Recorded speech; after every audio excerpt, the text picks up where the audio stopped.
Hello everyone. So we are again here to study the subject biology and the chapter 1 that is the living world.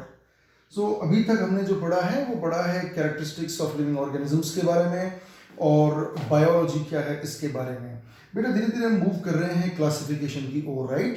In the beginning I told you that this unit is specified for the classification of the organisms present in nature. ठीक है, organisms इतने diversity में present हैं कि उनकी study को आसान बनाने के लिए हमें क्लासिफिकेशन की ओर मूव करना पड़ेगा, राइट? सो क्लासिफिकेशन करना, उनको एक प्रॉपर नाम देना, एक आइडेंटिफिकेशन क्रिएट करना, that means ultimately to make the study perfect, convenient, easier, we need to opt a system.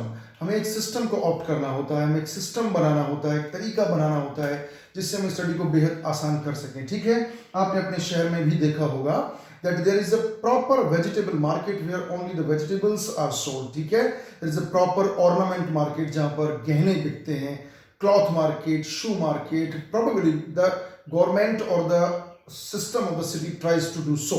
And that is in fact convenient. वो बेहद आसान तरीका है, हमें इधर उधर ज़्यादा परेशानियों का सामना करना नहीं पड़ता. हम भी क्लासीफाई करते हैं. आप 11th में आ गए हैं, बायो का सेक्शन अलग होगा, मैथ का अलग होगा, कॉमर्स का अलग होगा. हमारी कोशिश होती है कि हम ऐसे करें, हम रोल नंबर्स बनाते हैं, कैलेंडर बनाते हैं, सब क्लासिफिकेशन है. ठीक है, एक प्रॉपर सिस्टम होता है. So dear children, we are moving on to the another topic of the chapter the living world, that is concept of systematics. Concept of systematics. Okay, I speak the definition first, then we will discuss about this. After that, systematics, systematics. You see that systema, this is a Greek word that means order or sequence, right? The word system has its own meaning. इसका अपना खुद का भी एक meaning है जिसका मतलब होता है किसी चीज को ऑर्डर में लेके आना, to get something into the order, into the sequence, into a channel, in a proper term, in a proper systematised way, right? एक किसी चीज को प्रॉपर तरीके से प्लेस करना, एक के बाद एक, step wise, like a ladder, जिससे हमको पढ़ने में आसानी हो, हम नॉलेज को ट्रांसफर कर सकें. बेटा देखिए, जिंदगी में हमेशा इस बात को याद रखिएगा, कोई भी देश हो, कोई भी समाज हो, कहीं पर भी हो, नॉलेज अगर है तो उसका ट्रांसफर भी होना चाहिए. नॉलेज किसी एक के पास नहीं रहनी चाहिए, सबको मिलनी चाहिए जो उसका यूज कर सके. That can come into the use of country or to the whole world, right? So all these things are done to make the study easier, and the transference of the knowledge, transference of the informations to the whole world in a way that there is no confusion. Class 10th में आपने पढ़े थे IUPAC nomenclature in chemistry. Do you remember that? क्या था वो सिर्फ एक तरीका है स्टडी को इस तरीके से बनाने का, केमिकल्स के नेम को इस तरीके से देने का कि पूरी दुनिया में उसे एक ही नाम से जाना जाए. We are also having some of the systems to make the study easier, transferable, communicable, and that becomes a firm knowledge जो एक तरीके से बनाई गई हो. ठीक है, आने वाली जनरेशंस को फायदा पहुंचे, हमारे लिए आसानी हो, right? So I define systematics where the systema word means order or sequence is the scientific study. Just think, scientific study. Scientific, science का मतलब होता है to know, किसी चीज को लॉजिकली प्रूव करना, उसको समझने की कोशिश करना, राइट? रूल्स को फॉलो करना, लॉज बनाना. is the scientific study that attempts to recognize, पहचान करना, कि डिस्क्राइब, उसको लिखना, उसके बारे में उसको डिस्क्रिप्टिव वे में एक्सप्लेन करना, नेम, उसे एक नाम देना, and arrange the diverse organisms according to an organised plan. An organized plan. Remember, in class 9th you have studied about the 5 kingdom concept.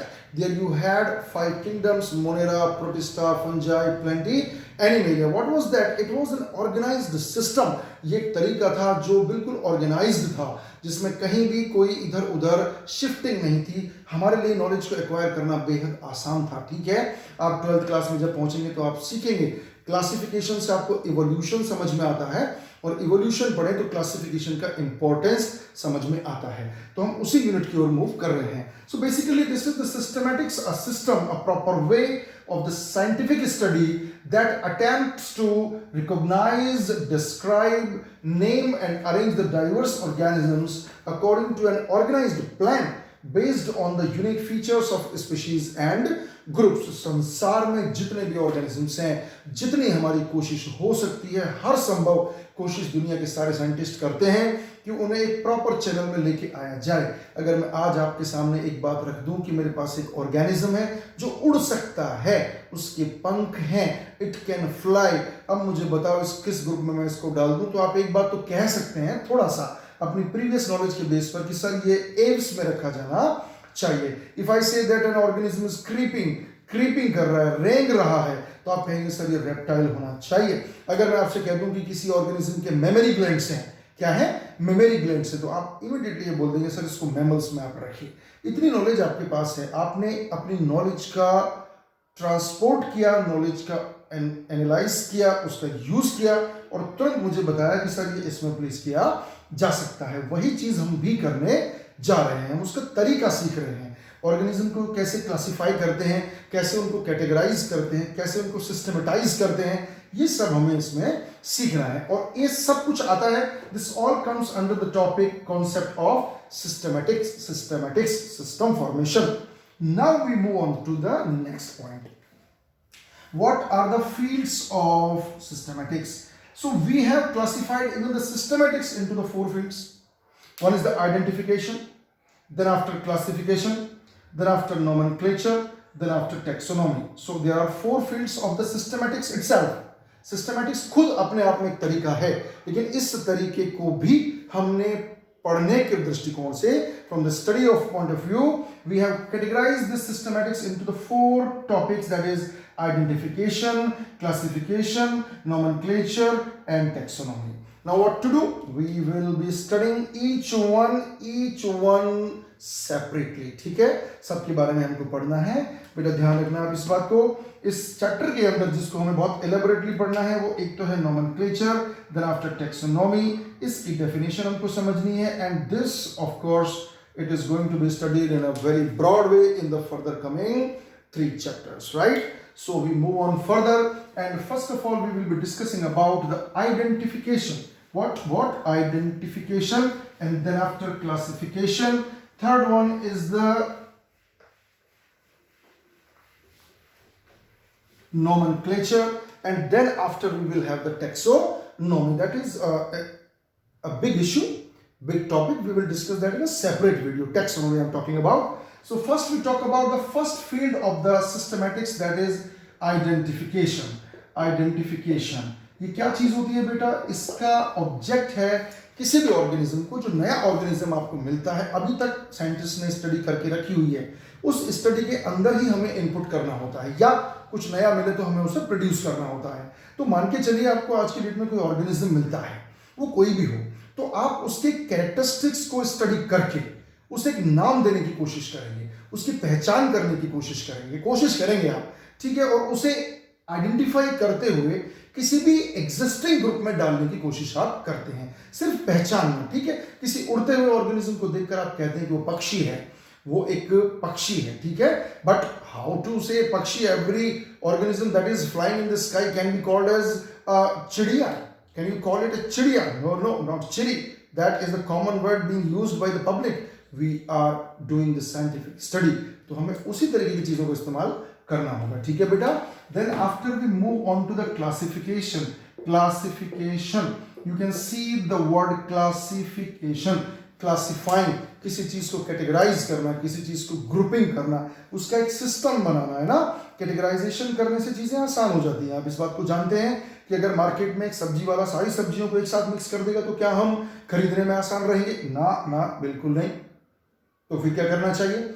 अगर एक सब्जी वाले के पास आलू अलग से हैं, टमाटर अलग से हैं, कद्दू अलग से है, तो आपके लिए आसान रहेगा। और इससे भी बेहतर, अगर उसी आलू में से बहुत अच्छे, थोड़े कम अच्छे और थोड़े से खराब आलू अगर अलग अलग कैटेगराइज उसने कर दिए हैं, आपके लिए रास्ता और भी आसान हो जाएगा।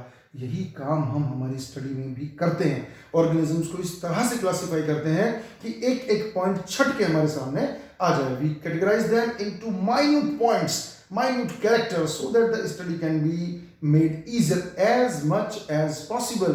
जितनी हमारी क्षमता है, जितनी हमारी कैपेसिटी है।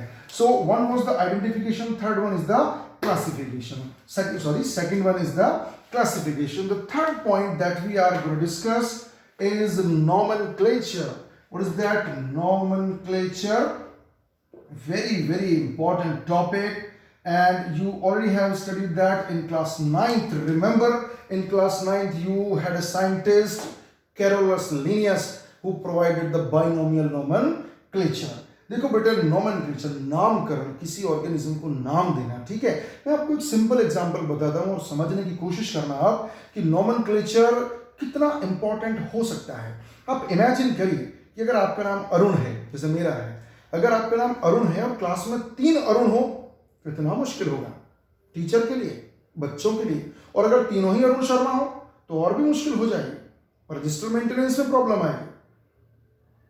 और अगर उनके पेरेंट्स के नाम भी सेम हो, this is going to be very difficult. इसी तरह से नेचर के अंदर जो ऑर्गेनिजम्स होते हैं उनके नाम इस तरह से रखे जाएं कि कोई कॉन्फ्लिक्ट पैदा ना हो, कोई डिस्प्यूट नहीं हो, पूरी दुनिया में उसे एक ही नाम से जाना जाए। I will tell you the reasons, what is the need behind having a proper nomenclature system. क्या आवश्यकता रही इस बात की कि नोमेनक्लेचर को सेट किया जाए, उसे सिस्टम बनाया जाए, ठीक है ना। हम उन पॉइंट्स को रखेंगे हमारे सामने जिससे आपको लगेगा हाँ ये एक आवश्यकता है, ये एक जरूरत है, ठीक है। आप नोटिस करना, घर में जब बच्चे का जन्म होता है, उसका जब नाम रखा जाता है तो अलग अलग तरीके के हमारे पास सजेशंस आते हैं, लेकिन एक चीज उसमें श्योर होती है कि उस बच्चे का नाम घर के और सभी बच्चों से अलग होना चाहिए, जिससे कोई कंफ्यूजन क्रिएट नहीं हो।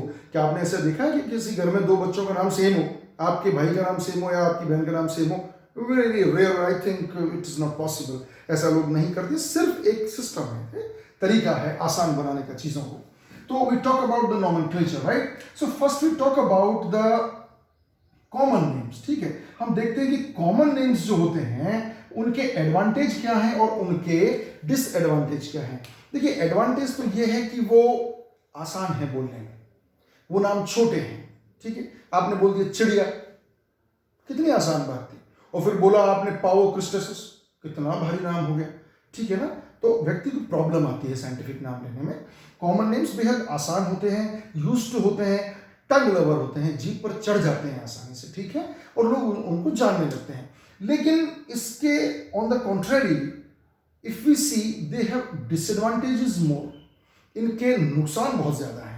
साइंटिफिक स्टडी को लेकर इनके नुकसान बहुत ज्यादा है, ठीक है बेटा। साइंटिफिक स्टडी का ऑब्जेक्ट होता है कि अगर मेंडल ने, अगर डाल्टन ने, अगर न्यूटन ने किसी स्टडी को किया है, उनकी अपनी लैंग्वेज कुछ भी हो सकती है, लेकिन सारी दुनिया के लिए उस नॉलेज को ट्रांसफर अगर करना है तो हमें एक सिस्टम बनाना होता है। सो नोमेनक्लेचर एक वही तरीका है।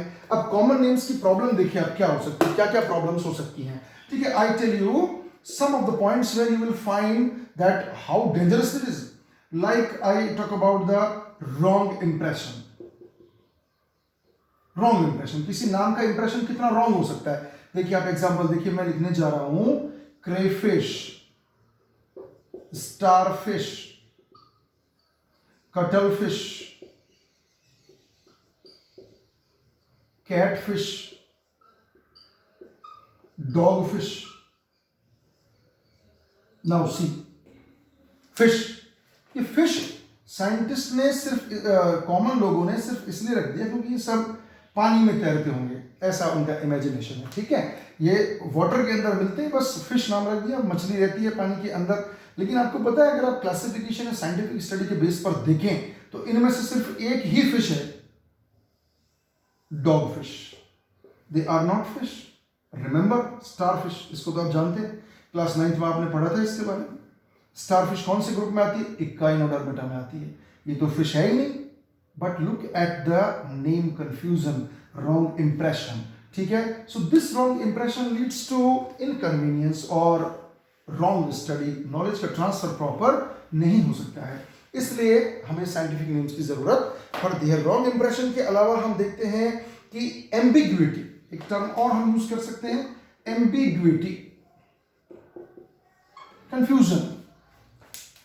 आसमान में उड़ते हुए किसी भी छोटे ऑर्गेनिज्म को आप चिड़िया बोलते हैं, पर ऐसा थोड़ी, सारे उड़ने वाले ऑर्गेनिज्म छोटे हैं। छोटों की बात कर रहा हूं, सभी चिड़िया थोड़ी हो जाते हैं। हाँ, आप कबूतर, मोर, कौवा, इन सबको समझ सकते हैं, लेकिन जो बिल्कुल छोटे छोटे ऑर्गेनिज्म जो उड़ते हैं, जिनके पंख होते हैं बड़े बड़े, जो चिड़िया जैसे दिखते हैं, आमतौर पर व्यक्ति सबको चिड़िया बोलने लगता है, ऐसा नहीं है, ऐसा नहीं है। इसके बाद अगर हम एक और बात करें तो वो है मल्टीप्लिसिटी। ठीक है, मैं अपनी बात करता हूं, है ना, इंडिया की बात करता हूं। देखिए कोयड़ा, कोयड़ा सामान्य रूप से राजस्थान में हम इसको बोलते हैं कद्दू, कद्दू बोलते हैं, कोला एक ही सब, पेठा, कुछ लोग उसको पेठा बोलते हैं। एक ही सब्जी के 4 नाम हमको एक ही शहर में देखने को मिल गए, कितना बड़ा कंफ्यूजन है। ठीक है, अमरूद, अमरूद को आप मध्य प्रदेश में जाएंगे तो जामफल बोलते हैं। अब बताइए कहाँ अमरूद और कहाँ जामफल, कितना कंफ्यूजन है, ये मल्टीप्लिसिटी है। ठीक है, एक हाथी के कई नाम हो सकते हैं, एक चिड़िया के कई नाम हो सकते हैं, लेकिन साइंस इस बात को एक्सेप्ट नहीं करता है। वो एक प्रॉपर सिस्टम बनाने में विश्वास करता है। इनसफिशिएंसी, नाम भी नहीं है। आप अपने किसी बड़े के साथ जाइए गार्डन में और वहाँ जितने भी प्लांट हैं आप उनसे एक एक करके पूछने की कोशिश करिए क्या है। मैं मान के चलता हूँ ये बेहद मुश्किल काम होगा कि वो उनके कॉमन नेम भी बता पाए। साइंटिफिक नेम तो बहुत दूर की बात है, कॉमन नेम भी अवेलेबल हमारे पास नहीं है ही नहीं। किसी जानवर को अगर हमने देखा क्या नाम है, समझ में आया तो बताया, वरना जानवर है कह के बात को खत्म कर दिया। समझ में आया किसी प्लांट का नाम तो ठीक है, वरना ये प्लांट है। तो कॉमन नेम्स हमारे पास इतने प्रॉपर है भी नहीं। ठीक है, अनसाइंटिफिक बेसिस है। अनसाइंटिफिक बेसिस का मतलब होता है, हमने कह दिया जो क्लेटोस होती है, जो लिजर्ड होती है, उसको कहते हैं ब्लड सकर। ऐसा है ही नहीं। लिजर्ड कब किसी का खून चूसती है भाई? नहीं, वो तो काट लेती है अगर काटना चाहे तो, लेकिन खून चूसने वाली स्थिति तो बिल्कुल भी नहीं है। ठीक है, आपको एक चीज और बताता हूं मैं। देखिए बहुत इंटरेस्टिंग फैक्ट है। आई एम श्योर एक नाम मैं लिखने जा रहा हूं, आप क्लास 9th में इसको पढ़ के आ गए, टच मी नॉट, और सॉरी 10th में आपने इसको पढ़ा है, आई एम श्योर आप पहुंच गए होंगे। ठीक है ना, तो आपको मैं बता देता हूं, ये टच मी नॉट जो नाम है ये सेंसिटिव प्लांट का तो होता ही होता है।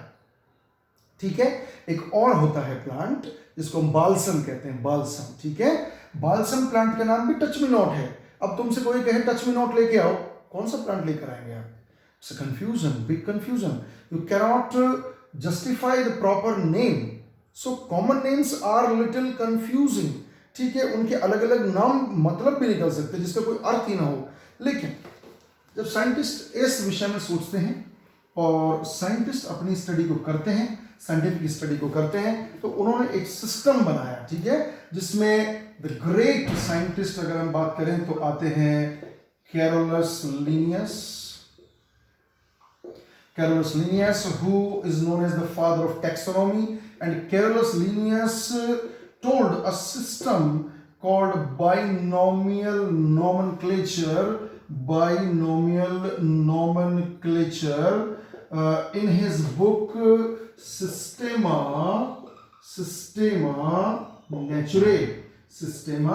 Naturae. Carolus Linnaeus ने अपनी बुक सिस्टेमा नेचुरे के अंदर एक सिस्टम बताया कि आप इस तरह से ऑर्गेनिजम्स के नाम रखिए जो पूरी दुनिया में उसी नाम से जाने जाएंगे।